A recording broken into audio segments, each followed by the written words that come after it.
This is Live Bet Saturday on VSiN, the Sports Betting Network.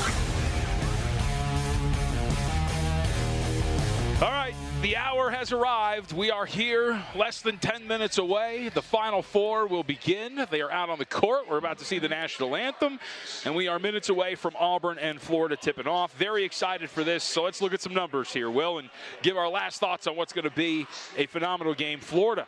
All right, we're starting to see some late moves. The places that are at 2 are juiced to the favorite side. Some other spots that are at 2.5. Circa, where I'm sitting right now, just went to -2, -115. Total late move to the under, now down to 158.5. You and I, Oppo, here on what we expect to happen. Initial thoughts on Auburn, Florida, and as we approach it, what you're thinking.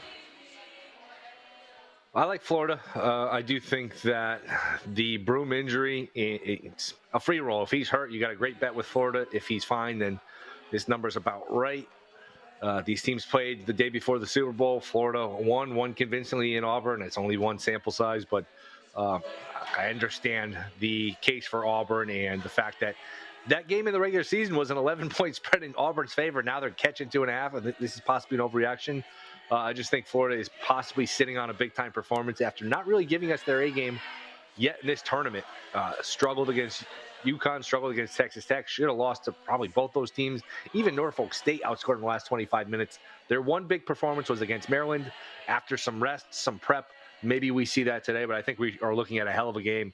I'll go with Florida again. Am I cutting in line to bet the Gators here? No. But if I had to pick, I would bet Florida, and I do have Florida here on the money line, even though if I lost, I wouldn't be heartbroken because I'm, in all seriousness, I am rooting for your ticket here. Let me ask you the concept of bouncing back, because one of the things for Auburn that has been pretty interesting to watch over these 4 tournament games has been they have not shot the ball well. They're shooting 31% from 3, but so part of me wants to say, well, Auburn, of course Auburn's going to bounce. Like, they're a 37% three-point shooting team. But when you're going from like venue to venue and neutral site to neutral site, it's not guaranteed that this three-point shooting is going to snap back. I think you brought this up when you and I were talking about it, the early portion. But the three-point shooting at the beginning part of the tournament just wasn't great for all of these teams.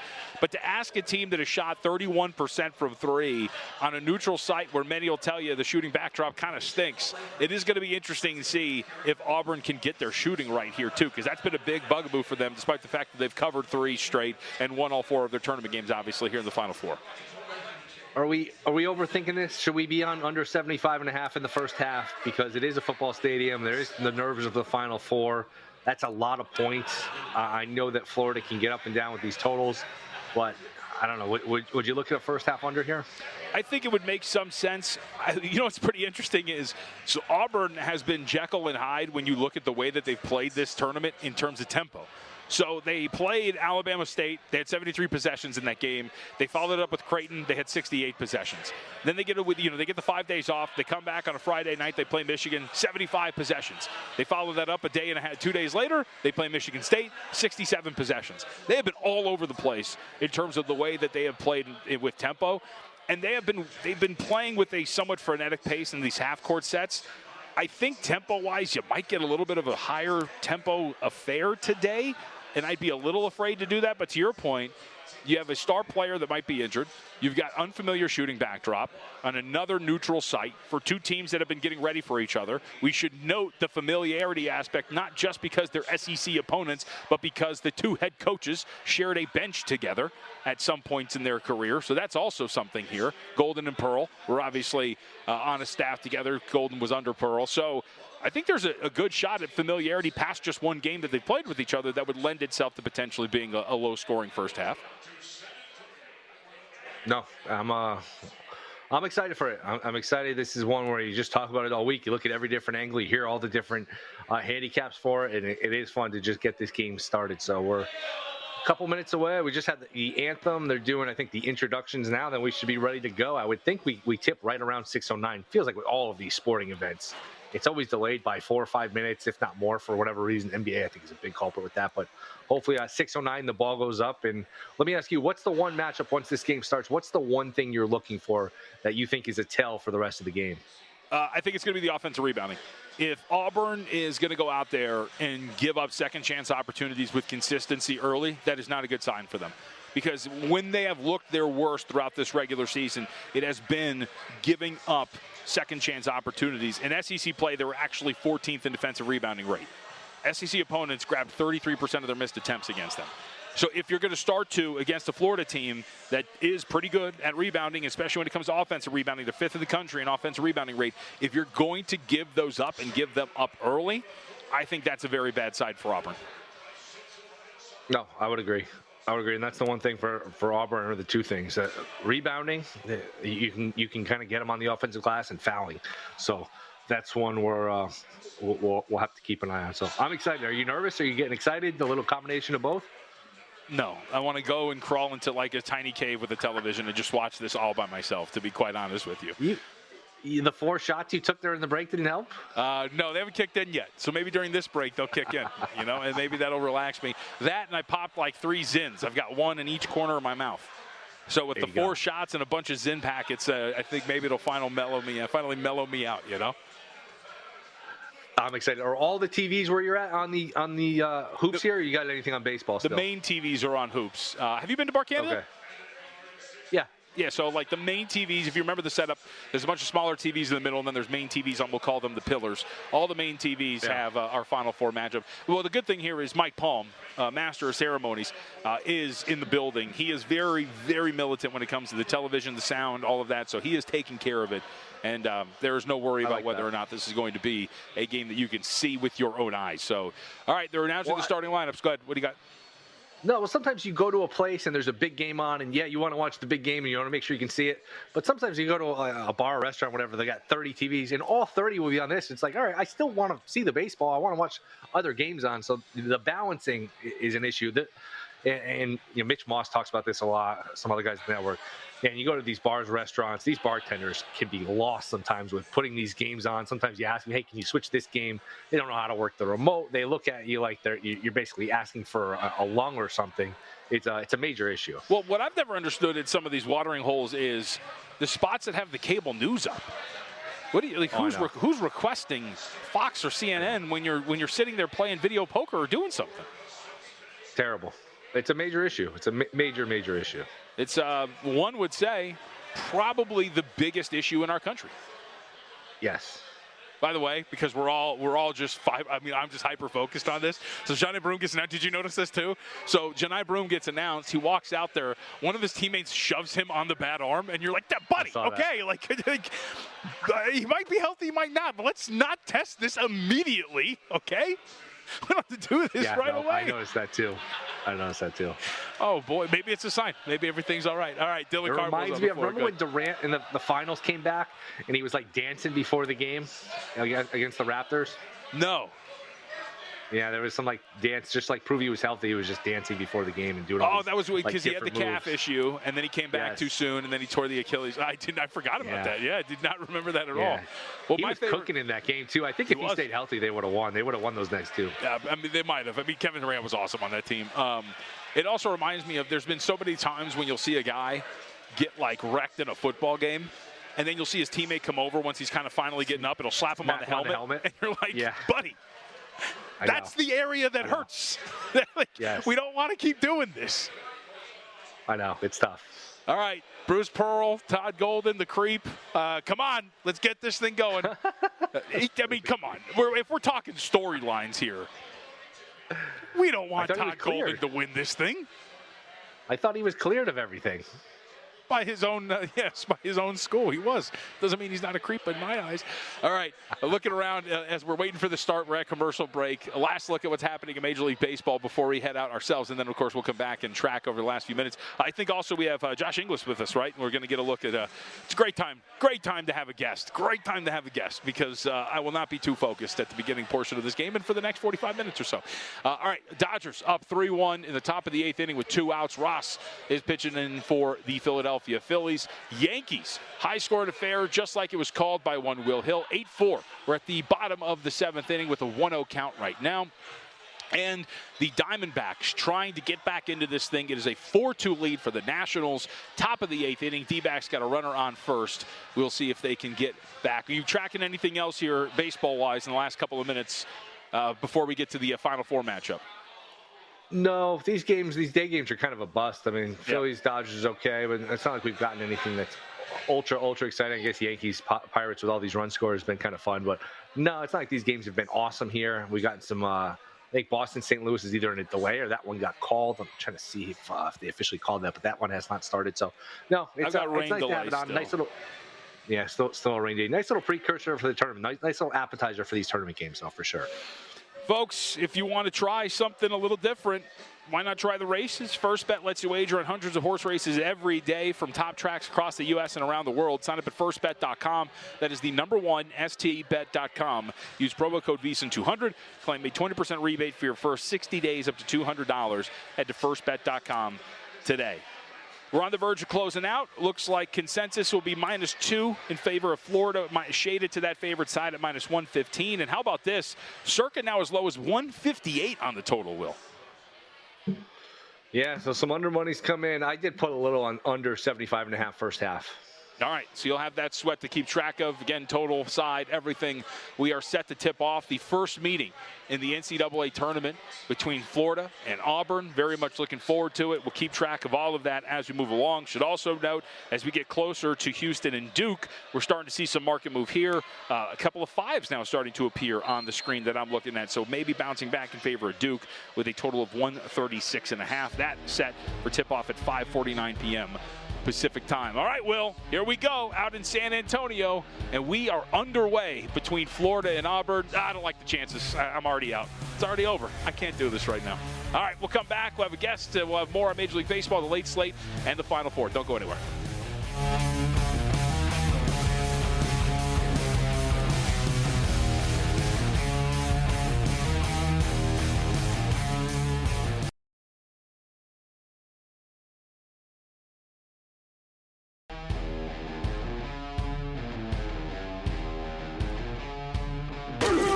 This is Live Bet Saturday on VSiN, the Sports Betting Network.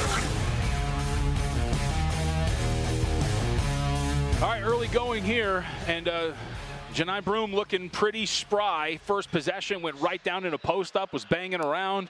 Has been pretty physical so far. Offensive rebound and a putback has the Auburn up 6-4. 17:22 left to go in the first half. Some bad three-point looks for Auburn. They are not hitting those. We'll see if this continues. Scoring-wise, back and forth here, Will. Any early observations as we are now tied at 6 apiece?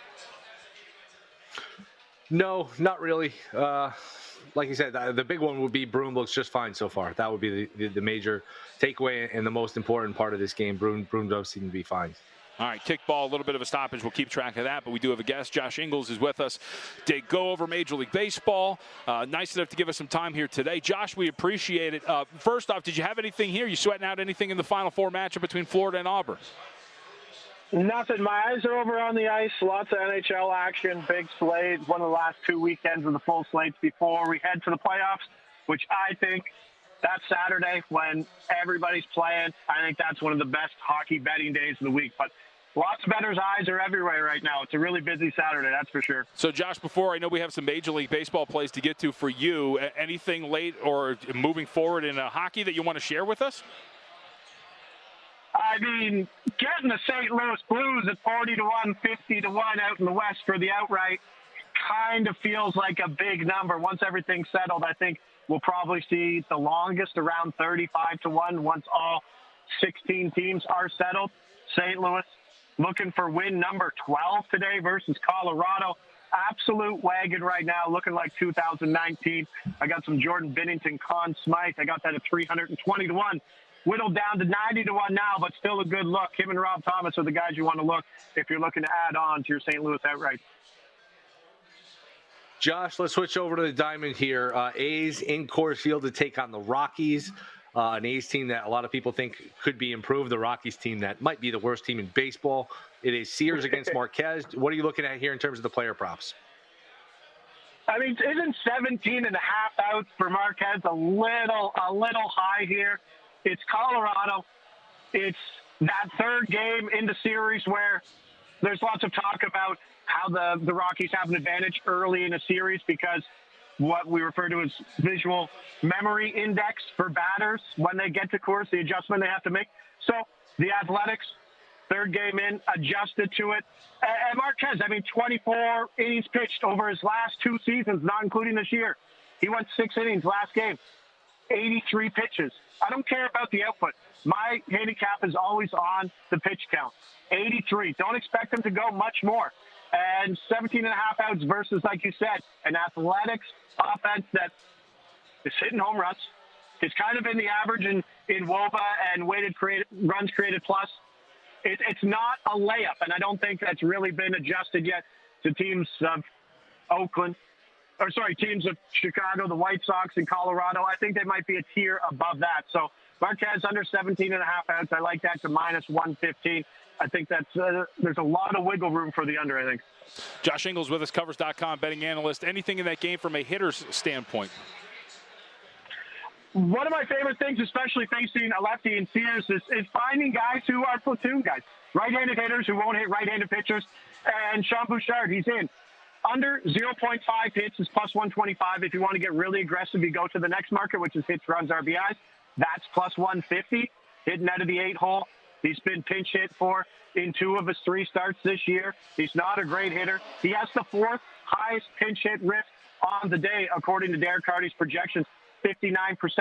So that handicap is, I don't care what you do with the at-bat, but if I can know that you're only going to get 2 or 3 plate appearances, that's where the edge is in those under hits. So one of my favorite angles, find a lefty, find a guy who doesn't hit righties, and especially guys like Sears who might go 95 or it's a Coors outing. It might even be shorter. So the right-hander might come in maybe after, 5, 6 innings. So 2 plate appearances on the table for Bouchard, and plus money under 0.5 hits is in the account. Josh, if somebody said, hey, I didn't watch the first week plus of baseball, what did I miss? What's the biggest story so far in your mind? Home runs, obviously. We saw some issues with Atlanta where the sky was kind of falling. They always have a get-right series versus the Marlins. But outside of that, it's going to be another slog in the AL East. We've seen, Devers is an 0 for the century right now.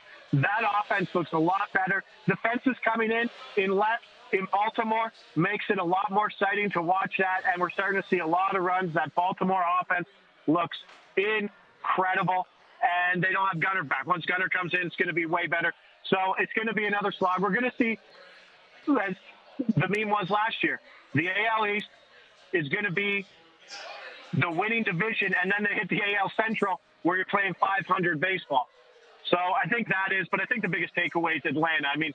People were saying 0-7, no teams ever made the playoffs, but they were still like minus 370 to make the playoffs. So there was no bargain to buy the Braves to make the playoffs, but they got a bit of an uphill battle, that's for sure. All right, quick break in here for an update for our audience. If you're just tuning in, Auburn and Florida up and down the floor so far. 14-13 at the first media, 16-14 at the first media timeout.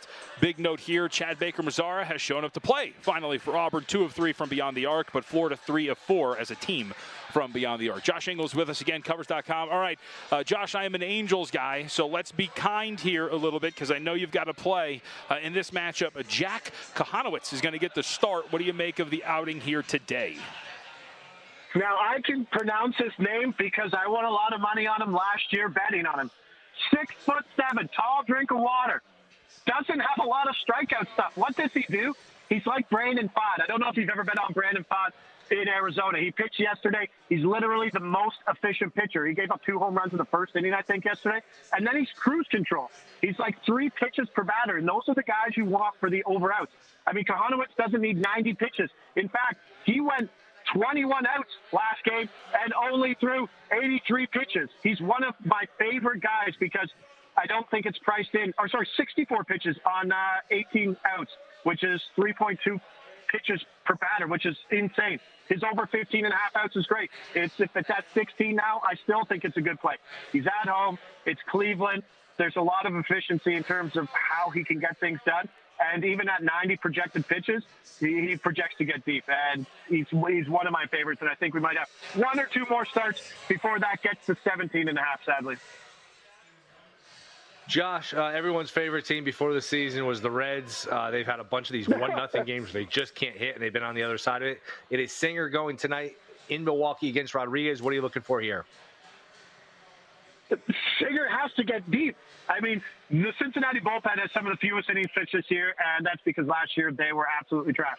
I was on Cincinnati radio talking about it, and they're like, yeah, everybody likes the over. You're like, what do you like about the over? Outside of McLean and outside of Ellie, there's not a lot to like. Yeah, you can look at Brady Singer here, who I bet over 16.5 outs, but this is the Cincinnati team that after that, things are ugly. The offense is, 1-0, 1-0, and then finally got 2 runs yesterday. But things have just been awful. They need a lot of help out of that starting pitcher. Brady Singer was incredible in his first start. 7 innings pitched, 7 innings pitched, 1 hit, clean. Texas goes on the road. Milwaukee, I like it. Indoor, so it doesn't have to worry about the crappy temperatures, the crappy cold, the crappy wetness.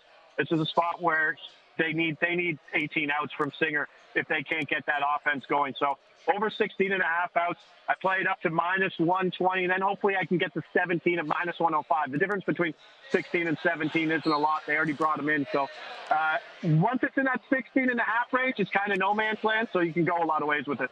Covers.com, where you can find Josh's work. All right, Josh, before we get you out of here, Tampa Bay, Texas, just your general thoughts. Asked Will about this. Just what you saw from DeGrom in his first start. What's your expectations for him as we move forward, and how important he can be for the Rangers, who look like they're the best team in the AL West? Not betting against him. Simple as that. But, like, in my world of betting on pitchers right now, there was an edge maybe that he wouldn't be as good when he came back. But guess what? He's still the most dominant. And isn't it sad for baseball fans? Like, we didn't get a full career out of DeGrom, who, when he's healthy, might have been the best pitcher in baseball. And I don't think I'm being ever bogged in saying that. I don't think anyone was as dominant during as healthy as he was. And in the world of betting on pitchers, you're not going to go out there and find a lot of value in betting big name overs, right? You're not going to be a rich guy betting Justin Jefferson over 98 yards every week, back to back to back to back. Sadly, it's not those guys. It's the Jack Kahanowitzes of the world. It's the Herman Marquezes of the world. Those are the guys you want to find for volume. But DeGrom, back, dangerous. They got to be happy. Josh, that was awesome. Thank you very much for the time today, sir. I appreciate it. Enjoy a busy Saturday, boys. Take care. Josh Inglis, again, covers.com. All right, 30 seconds here, Will. 18-16, 13:53 left to go in the first half. A nice little pick and roll, wide open, and a dunk for Auburn has them up by 2. 7 made field goals, no turnovers yet for the Tigers. High-scoring affair to start. In-game totals up to 173.5. Yeah, all of that. Well, they can't score, can't shoot in a dome, all that out the window. They're scoring, they're shooting just fine here. Fun game so far. Yep, and by the way, those who are like, down all the 1 seeds, this is why it works. These are 2 really damn good teams that are playing basketball right now out there in San Antonio. All right, we'll take a break and come back. More on the Final Four when we return on Live Bet Saturday.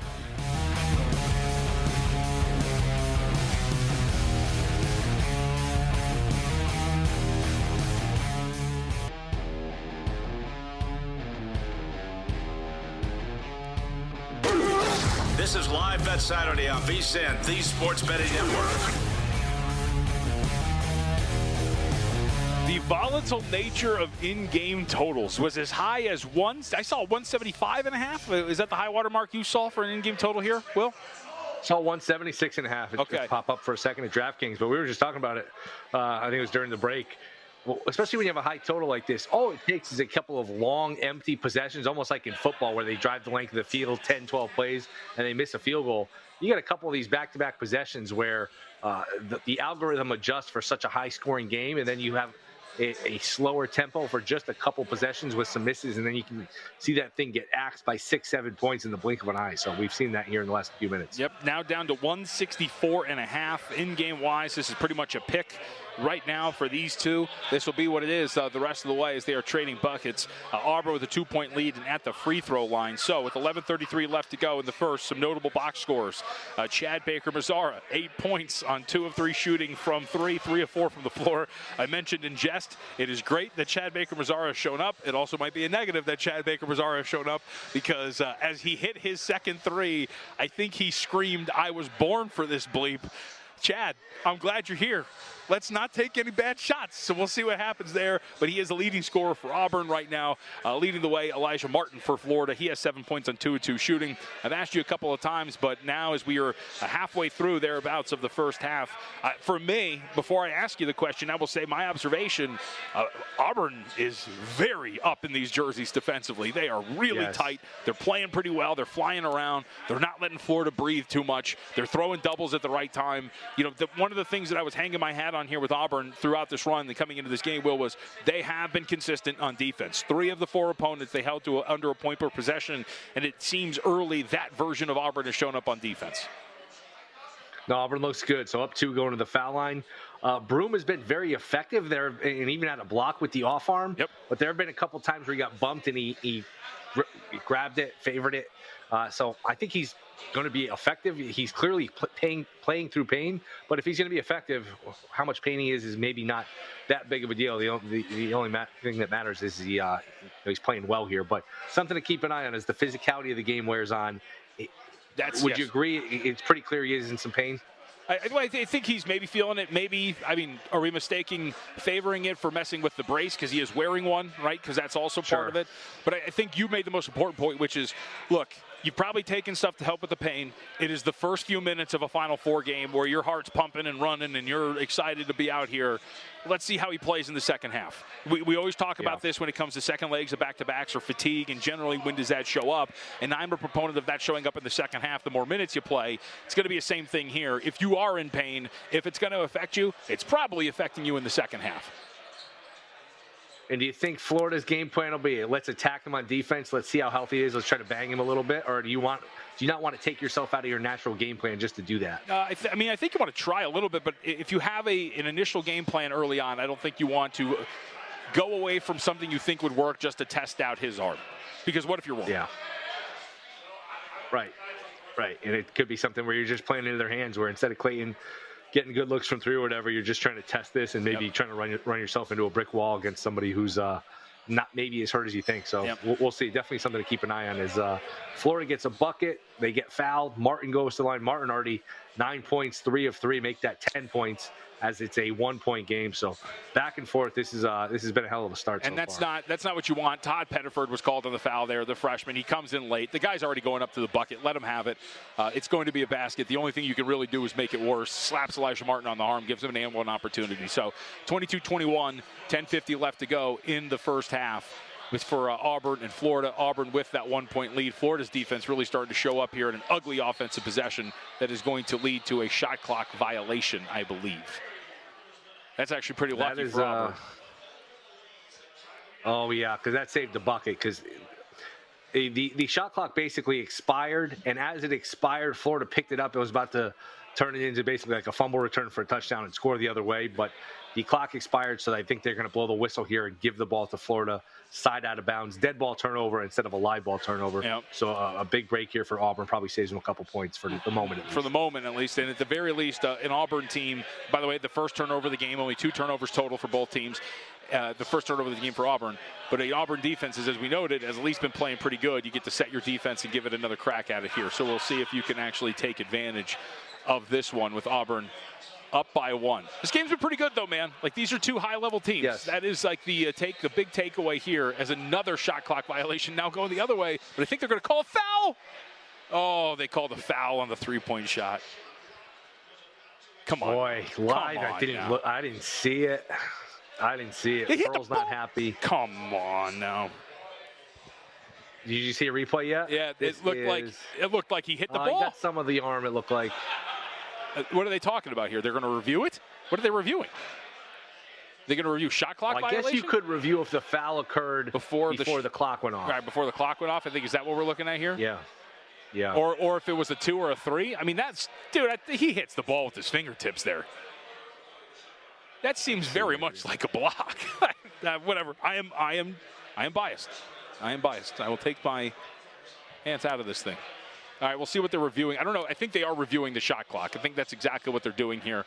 Whether or not it's he got the foul. shot. Whatever happened, if the clock expired, then it's. But it doesn't look like. It's pretty close, but he got it off. It looked like he got it off barely. Yeah, just barely, unless the fingertips are still barely on it. But yeah, no, that's off. So That's going to be a three-point shot. That's awesome. So 3 free throws coming up for Florida here, and they only trail by 1. So a couple of these are 2 big opportunities. These are 2 big mistakes for Auburn too, right? You give up an easy bucket at the rim. Todd Pettiford makes it worse by fouling on Elijah Martin, who's clearly going to get a bucket. And then here you are here committing a foul on a 3-point play. Whether or not you think it was one, compounding mistakes against a team that is very good is not going to help you out here. So the official review is good, and Florida is going to head to the free throw line right now. Florida now a 3.5-point favorite on the live line, too. First free throw is good for Will. I can't do this. I can't. We got 30 minutes left here. Come on now. All right, totals at 167.5. As Florida is going to make, I think, all 3 here. We'll double-check to see. But 2 of the 3 go down. All 3 are down. So 23-22, Florida up on top. Right now, as you mentioned, 3.5 in favor of Florida, total of 168.5. Would you jump on anything in-game? Have you seen anything, angle or any otherwise, that you would think is maybe worth hitting here? I mean, at 3.5, this game is, at least based off the first 10 minutes, pretty much a coin flip. Auburn could even be winning by a bucket or 2, if not for the mistakes you just mentioned. I would be looking to take the points with Auburn. How about you? I think what worries you here, if you're somebody like me, or if you're wondering what direction this game goes in, 22-18, Auburn leads, and they immediately give up 5-0 run. So yeah, is this where Florida starts to take control of it? We will see. This third free throw, I misspoke, was missed by Florida. So 23-22. 10 minutes left to go halfway through the first half. Florida already with 8 free throw attempts on the game, have doubled up Auburn, only 4 free throw attempts. Auburn not a team that's generally going to get to the free throw line with some frequency either. So we will see what exactly can transpire as we move forward. But John Broome is not going to get a look. They're trying to go to him. They at least believe that he is healthy here. And he is, the last 2 possessions that they've run through him, tried these little running hook shots, and they have not really worked out. But a turnover for Florida gives Auburn the ball back. But they at least believe clearly, by the way they're running plays, Will, that they believe Broome's healthy. Yes, I would agree with that. All right. 3 is up, and it is no good. Auburn, again, this is going to be something to watch here in this game. Can the Tigers hit some of their 3-point shots? Again, a rough start from beyond the arc, 2 of 9 from deep. They came into this game shooting 31% from beyond the arc, and if Florida is going to make some of their shots, be the case. But I'll tell you what, these last 2 possessions, you guys talked about these shooting backgrounds. Looks like that shooting backgrounds are maybe taking into effect, because those are 2 wildly missed threes for both Auburn and Florida. And we're creeping back towards the pre-flop total of, what was it? What did we close at? 158.5, 159 pretty much all week. Yeah, it was where it closed here. And we're down to like 162, 162.5. So this thing was at 175.5, 176.5, maybe, not that long ago. But we've hit a little bit of a lull, some longer possessions, some empty possessions, and this game has settled down a little bit. Broome also forcing a turnover on the previous possession, so pretty active. We'll see if that continues. That was a great observation by you, I think, in terms of does this continue onward into the second half with the activity. And like we talked about earlier in the program, too, the activity with the offhand, he does have a block there, too. Turnover, run out, 26-23, Auburn up on top, 8:25. I think I've said this a couple of times already, but this is a fantastic basketball game. These are 2 high-level basketball teams that aren't really that separate from one another. And we are seeing this, and just like that, too, scoring picks up, and you start to see this total start to pick right back up to 165.5. How you feeling? You having fun? Is this fun? Look, it's a good it's a good basketball game. I am very nervous, as I have told you and you have pointed out, and I do want to make it clear because I think sometimes I come across as a jackass. I am very lucky to be having a position to sweat something out like this, and I enjoy basketball, and this is high-level basketball. Got to enjoy the sweat, man. This is we were born for this. This is what it's made of. So I totally know the feeling. I don't know if my mom pushed me out in Santa Ana, California in 1990. She was like, "You're gonna be a better."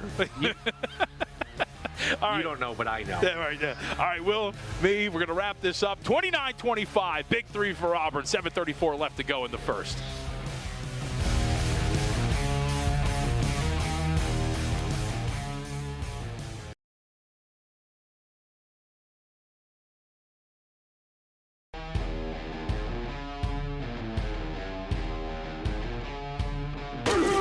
This is Live Bet Saturday on VSiN, the Sports Betting Network. The defensive game plan for Auburn has been pretty solid so far. Some of these guard screens, Broome's coming to the level. He's helping off. They're switching some of these like 4-5 pick and rolls. This has been pretty solid here so far. Broome on that last possession switches the 4-5 pick and roll, and then it ends up in a turnover the other way. We'll see what the offense and possession looks like for Auburn. Todd Pettiford on the step-back three is no good, but the defensive play has been great, and I think Broome draws a foul under the basket. So 29-25, 6:27 left to go in the first. Current in-game numbers right now. Auburn, a 1.5-point favorite, total down to 160.5. So we are right back to the pre-flop number when we were as high as 175.5. You have a look of bewilderment on your face. I didn't really see much in terms of the foul. He mugged him. He mugged him. Oh, he did. Okay. I'm just kidding. All right. I'm with you. I didn't really see that much. Yeah, and they've been physical. I've been watching Broome a lot just because it's a big and it's not a shooting foul, but just watching Broome, they have been at point to be physical with him where he was off the ball once and they're just kind of leaning on him, poking at him, and Broome eventually slapped. I think it was Condon's hand away from him, like, dude, what are we doing? This is not, you can't do this. So I don't know. Broome has been effective, especially effective early in this game, but hasn't done much on offense outside of that first few minutes. You have a box score in front of him? I could pull it up. Yeah, I got it right here. What do you need? You want Broome's stat line? Points, rebounds, assists. Broome right now for the game, he's got 6 points, 3 rebounds, a steal and a block. Okay. So you're right. Like, I think offensively hasn't really been there. We mentioned earlier the missed shots that he's had, which is like these sweeping hook shots. Not really getting too close to the basket. He did get amongst the trees on one of the prior possessions and get stuffed. So he is trying to show some physicality. I think the worrisome part about whether or not he's feeling it would be if he's really relying on taking like some jumpers, right? And so far in this game, he's only attempted 1 3-point shot, and most of his looks have been like the looks that he usually gets within the flow of his game, I think would be fair. Would you agree that he hasn't looked as comfortable the last 4 or 5 minutes as he was in the first 4 or 5 minutes? Sure. I mean, it's hard to say because he's also had some pretty good defensive plays in these last 4 or 5 minutes. Yeah. So it depends on how you measure it. Physically, reading the body language, looks like he's grimacing a little. He just went to the sideline. Looks like he doesn't look 100%. I would put it that way. Doesn't look 100%. Yeah. 29-27, 5.5 minutes left to go. With Auburn currently leading, this is going to be a bucket here, 31-27. Todd Pettiford cutting through the lane and getting in with 5 minutes left to go. Auburn up by 4. Have you snapped back here? Where are you at with this first half total? I was just going to look to see if I'm on pace. I just kind of wrote it off early. So you know what? Sometimes these are the better ones to lose, where you just kind of you write it off early. You know you're dead, and it's not a bad beat or anything. It's just quick and painless. We're down to 76.5. So I'm still behind the pace. The way it's going, if I could ever 75.5. Okay. If I could ever get ahead of pace and just go for like a middle and get off some of it, I might do that because I assume this was a loss. So seeing 74.5, wow, something just happened. It just went to 77.5. So I'm imagining an Auburn 3 or an Auburn bucket is about to come. I just had a chance to go 74.5 and get off some of it, and the total spiked up. So for me to go 74.5 to 77.5, I imagine we're getting a bucket and one opportunity. Auburn 33-27 with a free throw coming. 4.5 minutes left to go. So that's your moment. That'll hurt. It's not good for the old total. So we're at 64-25 to go with a free throw. I'm an underdog, but I'm not dead, I think is a fair way to put it. Oh, yeah. Like you're still, because like you said too, I mean, and to give you some hope, although Tim Murray likes to say there's nothing worse than hope. Yes. There is, like the way that Auburn's been playing in these half-court sets, I mean, you can make the argument here that not a good portion, but some of Florida's offense has really been supplemented by the mistakes that Auburn's made, and they haven't made that many. But you're talking about turnovers that allowed to run-outs, things like that. The N1 opportunity from Pettiford that he allowed defensively. So we'll see. But they've been playing pretty well defensively where you could see this die in the last couple of minutes. I mean, we saw it die pretty quickly. Free throw does pop out, too. And, yeah, Auburn, like you said, they've been playing slow pretty much this whole tournament. So 33-27. Another turnover for you. Look, that's another just how the gambling gods are going to treat me. They didn't want me to just have a quick, painless loss. They wanted to hurt a little, get me to sweat a little, then step on me. So that's just that's all that is. Give you a little glimpse of hope, like, oh, maybe I'm going to get back into this thing. Maybe it's going to be a chance for me to actually do this. Snatch it away. Right. Yeah. Well, you got some empty possessions there. So despite the fact that you maybe have a little bit of false hope, this is actually okay. And then there's a bucket for you there. All right. I'm sorry. I don't want to get you too wrapped up. It's all good.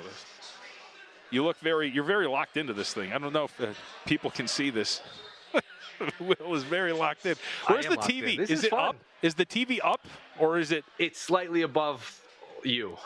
But Okay. it's above you. It's above you enough where I can't really look at it and see what's going on unless I'm looking at it. So I'd love to just sit here and make, eye contact with you and everything. But it's hard for me to really focus on what's happening and kind of do both at once. But this has been fun. I can imagine the sweat you're in. Are you thinking about, from your perspective here, you got this big ticket on Auburn, Florida plus the points at any point? Is that creeping into that giant brain of yours? It has not. I appreciate that. It's mostly skull up here. It hasn't really reached the point where I think it's playable.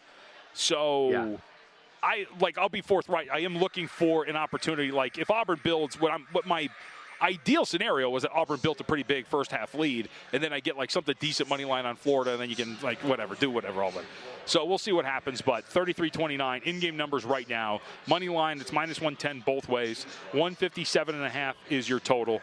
And we are back to under, what are we talking about? 157.5. See, a couple of empty possessions, and you're right back on pace. Got a shot. Are you going to use an opportunity here? No, probably not. Sometimes they pull the halftime lines anyway. Let's see. First half is off the board, so I can't even use anything. I can't even do anything. All right. Just sweat it out. Write it out. It's not like I have a ton on it. Got to put my do not disturb on. All right. I can't do it. Can't. This is the most I will get, and then we'll talk to everybody else. All right, G-Bank, let's talk about this. Best Bets brought to you by G-Bank, the official bank of VSiN. As great as this game has been, we still have another Final Four game that will come up a little bit later today. Anything you want to leave the people with as a best bet for Duke Houston? I'll lay it with Duke. Duke minus 4.5. We'll keep it simple. KISS, keep it simple, stupid. I'm with you. It would be Duke here with a total 136.5 as well. Don't really have a play on it, but as we discussed, if this is the tight game that many expect it to be with a low total, there is a perfectly fine scenario where Houston stays inside of this number for a vast majority of the contest, but free throws and basketball in general gets Duke over a number like this. And the basketball Tulane 4.5, not too bad of a scenario, especially when you're talking about a game like this where you're going to foul to the better end and the team that is up is going to have the free throws. And I'm assuming, and as is the market, that Duke's going to be the team that's leading late in this game. And if that's the case, I'll take my chance laying 4.5 as opposed to taking 4.5. So Duke, I am with you as the best bet. Also going head-to-head with Paul Stowe in the Circa College Hoops Challenge. Our best bet's brought to you by G-Bank, the official bank of VSiN, folks. You know it at this point. They're up in the ante. $750 bonus for new G-Bank Visa Signature Card customers. New customers spend $1,000 on eligible purchases within 90 days. Receive a $250 bonus. In addition, you spend $50 on gaming and sports app loads within the 30 days of account opening. You receive another $500 bonus. That together is a $750 bonus. Apply now at VSiN.com/GBank. VSiN.com/GBank. Subject to credit approval. Terms and conditions apply. Will, you are somebody that looks like they could bench more than just the bar. Do you drink alcohol? Yeah. What is the drink of choice after this if you're me? We going hard liquor or are you going beer? I don't love any beer, but there's a local beer and IPA that's just tremendous. If you have a beer you like, there's just something relaxing about having a beer and watching the game. So that would be my go-to. But by the look on your face, it looks like you might need something a little harder. No, I might be joining you too, as I think we just fouled the 3-point. Yeah, I was going to say that was more of a fist pump of excitement. Yeah, it's a hot Pettiford went up for a 3, got fouled on the look, so he misses the shot, but he's going to have 3 free throws coming right now. So that was more Why are we going back to commercial? We just had the under 4 timeout. We foul a guy, and then we're going back to commercial. Dude, don't get me started on the commercials. That's what drives me nuts. Is that the scenario you're talking about? I don't know why it happened here, but the timeout at the 4:01 mark, and they're like, let's go to commercial, and then they come back, and then there's a foul in the next play, and they're like, let's go back to commercial. I can't do this anymore. I don't get it. Can we just shoot the free throws? That's going to really hurt my first half under. What was that? Or here's the thing. How about during free throws, do what they do with golf? Can we just get the in-game, let me see the free throws while you show your stupid commercials, and then we'll come right back to it once they're done with the free throws?